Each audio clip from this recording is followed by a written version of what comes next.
Assalamualaikum warahmatullahi wabarakatuh. Perkenalkan, nama saya Sinta Tri Oktaviana. Nah, pada kesempatan kali ini saya akan sedikit membahas tentang menerapkan pola hidup produktif selama masa pandemi. Nah, semenjak adanya COVID-19, pemerintah khususnya di Indonesia menetapkan sistem social distancing. Kegiatan perkantoran, kegiatan sekolah, kegiatan kampus, hingga tempat pariwisata ditutup sementara guna memaksimalkan program social distancing. Nah, dampak dari adanya program social distancing ini, atau dengan kata lain merumahkan, ini kurang lebih adalah ruang gerak menjadi terbatas dan waktu luang menjadi lebih banyak. Nah, teman-teman, selanjutnya yaitu membahas tentang mengenai apa arti dari produktif itu ya. Nah, yang pertama, apa itu produktif? Produktif itu yaitu bersifat atau mampu menghasilkan dalam jumlah yang besar. Nah, yang kedua, memberi hasil atau manfaat. Dan yang ketiga yaitu mampu menghasilkan terus dan dipakai secara teratur untuk membentuk unsur-unsur yang baru. Jadi dapat disimpulkan bahwa produktivitas yaitu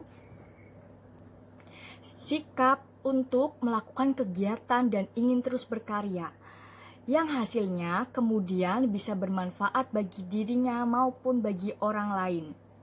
Nah, produktivitas di sini bukan hanya dengan giat mengerjakan tugas perkuliahan saja loh teman-teman, namun juga bisa dengan melakukan hal-hal yang lain seperti mungkin kita bisa melakukan hobi kita di rumah yang mungkin selama belum ini tidak bisa dilakukan, misal memasak atau menulis, atau kita bisa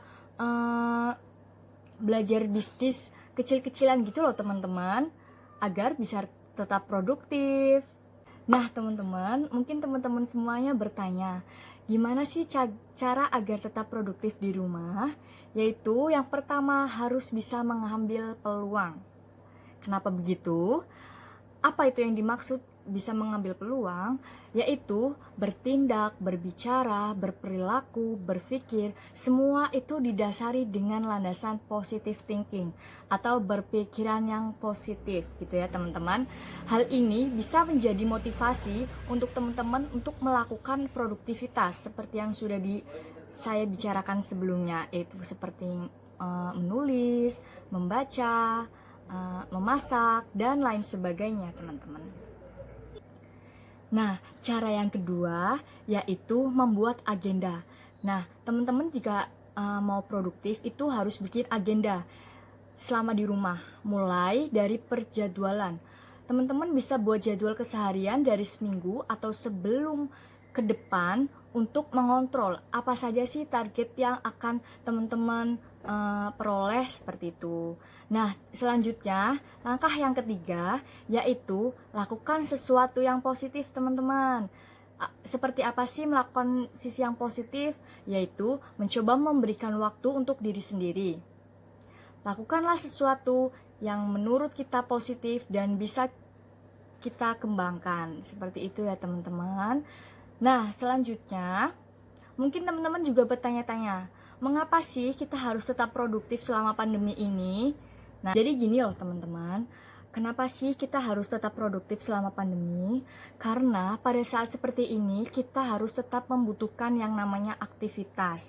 Kita tidak boleh malas-malesan dalam selama pandemi ini, karena jika kita tetap malas-malesan selama pandemi ini, otak kita tidak berjalan dengan lancar, tidak berjalan seperti biasanya, karena otak kita menganggur. Nah, jika teman-teman tidak produktif, itu akan kemungkinan muncul berbagai masalah-masalah psikis. Contohnya seperti mungkin kita dapat stres karena otak kita tidak dijalankan. Nah, seperti itu teman-teman. Oleh karena itu, pada masa pandemi ini kita tidak boleh malas-malasan dan harus tetap produktif ya teman-teman, agar kita terhindar dari masalah-masalah psikis yang sudah dijelaskan saya tadi, seperti stres dan lain-lain. Sekian dari saya, semoga materi yang sudah saya sampaikan berguna untuk teman-teman semuanya. Wassalamualaikum warahmatullahi wabarakatuh.